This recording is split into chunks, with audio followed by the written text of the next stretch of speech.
Hello, ladies and gentlemen. We are here with Olathe East Wrestling coach Lance Larson. Coach, we're glad to have you here. Thanks for having me. First question, Coach. What are you expecting from your returning wrestlers after such a successful season last year? Well, we have a good group of returners coming back. They have a lot of varsity experience between all of them. But first one is Jacob Bradley. He's a 4-year starter, or this will be his 4th year as being a starter. 3-time state qualifier. Was injured before the state tournament last year, so didn't get a chance to wrestle in the state tournament. So I know he's looking to rebound from that. Next is Jacob Bragg. He's a 2-time state qualifier, 4th in the state last year. Looking to repeat or improve on that performance. Next is Nick Carlson. He's a 3-time qualifier. This will be his 4th year as a starter, and I know he's looking to improve on his state performance as well.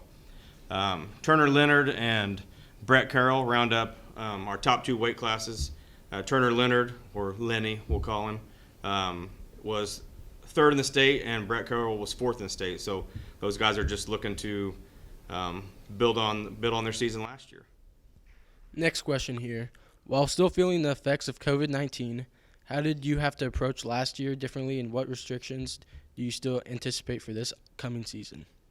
Well, there were a lot of things we put in place last year that I'm hoping aren't as big a deal this year. But wrestling's very hard as far as social distancing.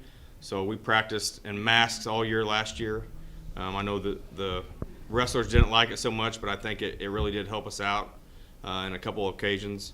We had a special cleaner. It was a medical grade cleaner that we used to clean the mats and the walls and things like that. So we'll see. This year I'm hoping that it's not as big a deal as it was last year, but obviously there's still small precautions we have in place to try to avoid a shutdown or dealing with anything COVID.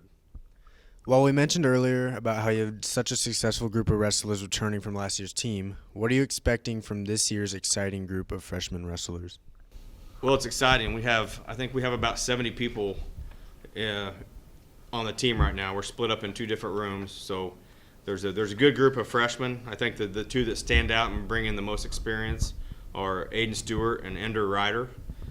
Both come with a lot of kids club experience, a lot of the state level kids club experience. So we're hoping they can just carry that on to the high school level. But obviously excited about some of the newer freshmen too. We just only being 4 days in, we'll see what they bring here the next few weeks. Last question here, Coach. With wrestling being an individual sport, how do you help the team be successful while also helping wrestlers with individual success?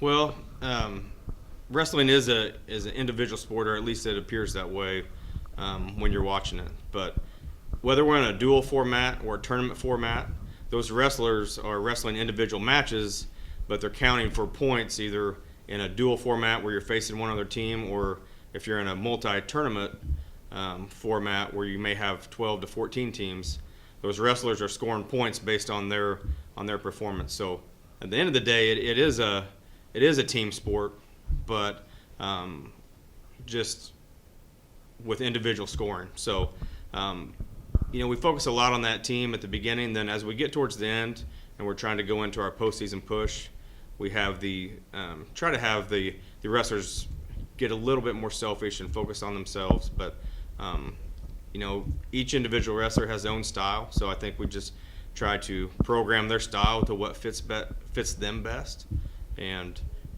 then I think the team thing takes care of itself just based on them doing their individual thing. Well, Coach, can't thank you enough for your time and for being here. Good luck this season, and go Hawks. Thank you, guys.